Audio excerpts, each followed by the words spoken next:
Alright, hey guys, what's going on? Today I'm gonna tell you guys, how to clean your foam air filter, whether it be on a dirt bike or an ATV. It works for both, or actually you could just use any foam filter. Like this has a little foam filter here. You could even use that for this. That little foam one right there, you could use anything.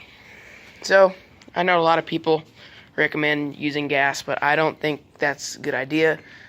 Not because it tears the filter, because it won't mess up the filter as long as you just dip it in, not squeeze it around and stuff and screw up the glue.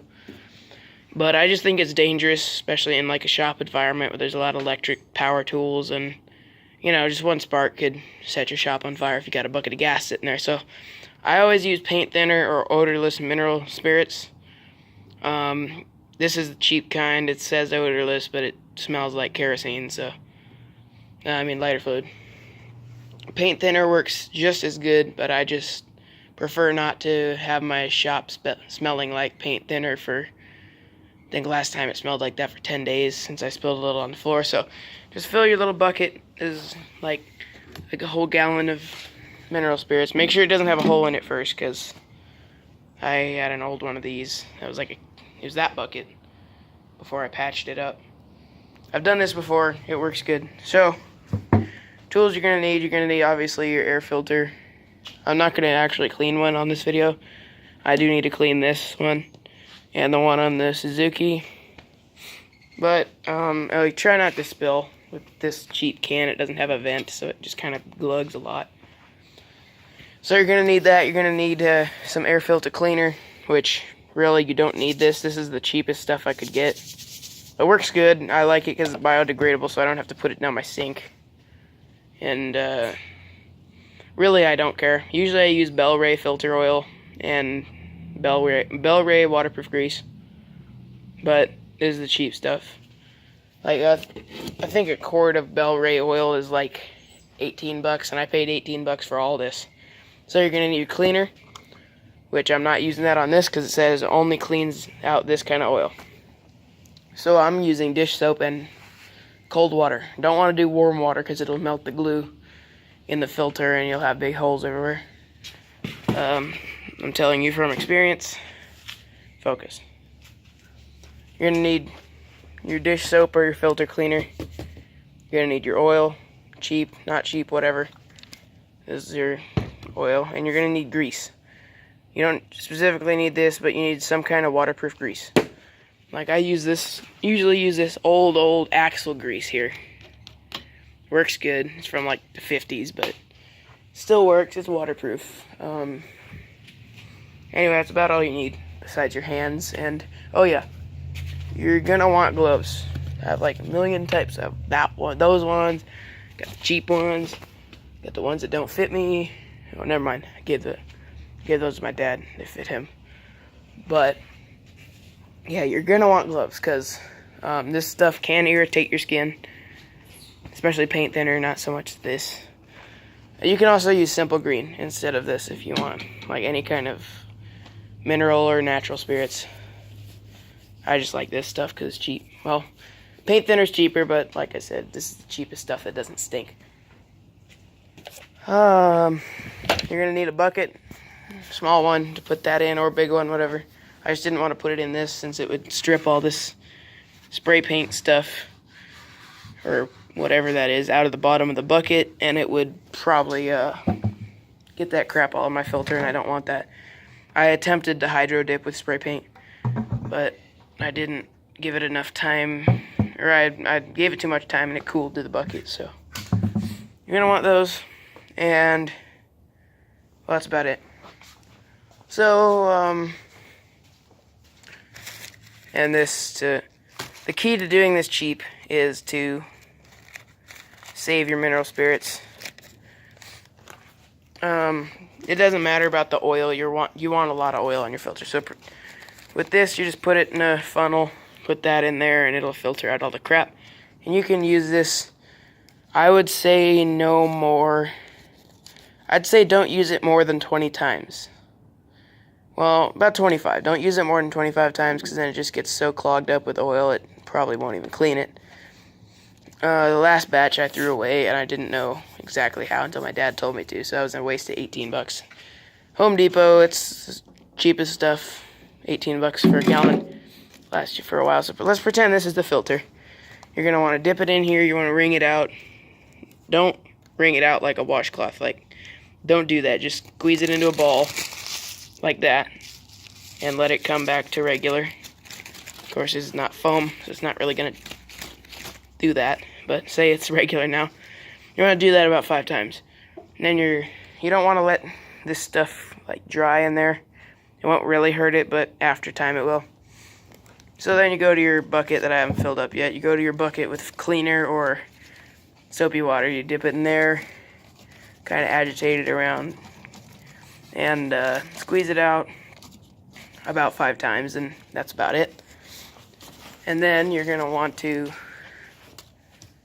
what I do, I just pour this into a small container, like a Tupperware container. I used to use this one, but it got a little bit small for big filters. So I'd say just get a little container, little tray or something, Tupperware. Just pour that in there, soak your filter completely. Learned this from RockyMountainATV.com.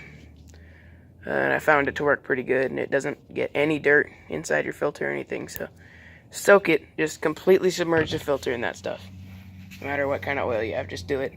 And then you're going to want to squeeze it out as much as possible, and then take a shop cloth or an old shirt or your towel or whatever.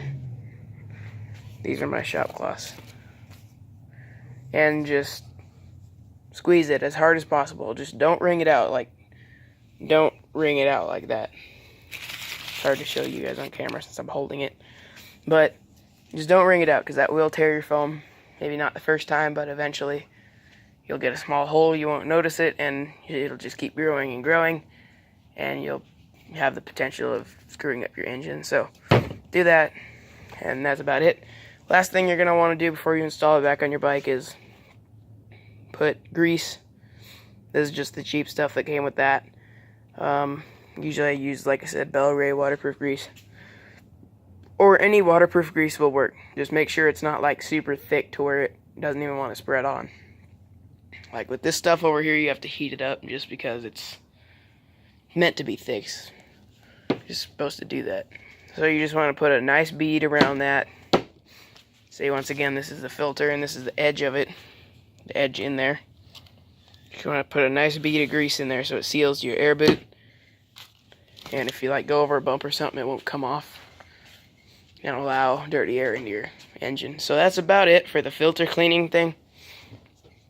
Like I said, you don't have to get this stuff, just get anything.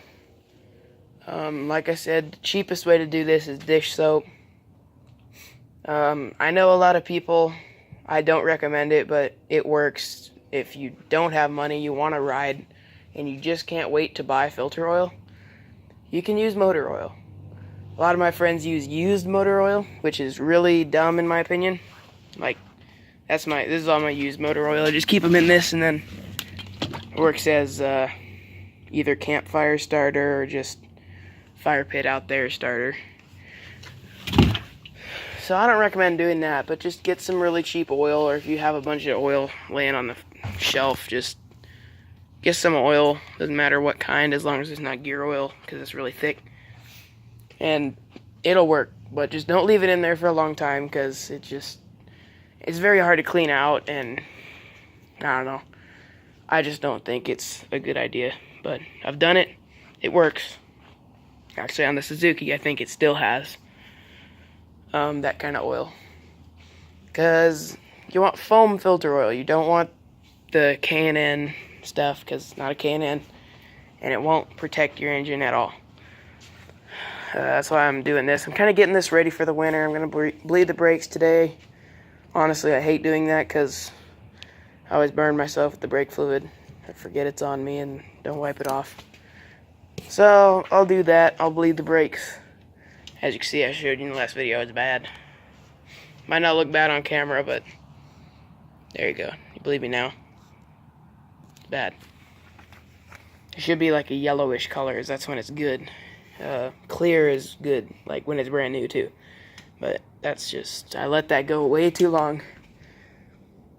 So, yeah, and I got this too for my leaky fork on my dirt bike.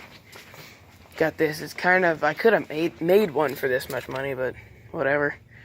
One of the Sealmate tools, $8 at Cycle Gear. You can get, Jesus. Yeah, you can get way more. What the hell? Yeah, I don't know where that came from, but it's going in the trash. There we go.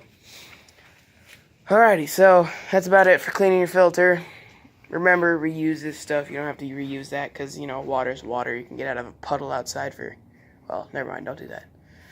But it's usually pretty cheap. Water is really cheap. Unless you're homeless, but I don't think homeless people would have dirt bikes or ATVs, so. Just go ahead and keep that.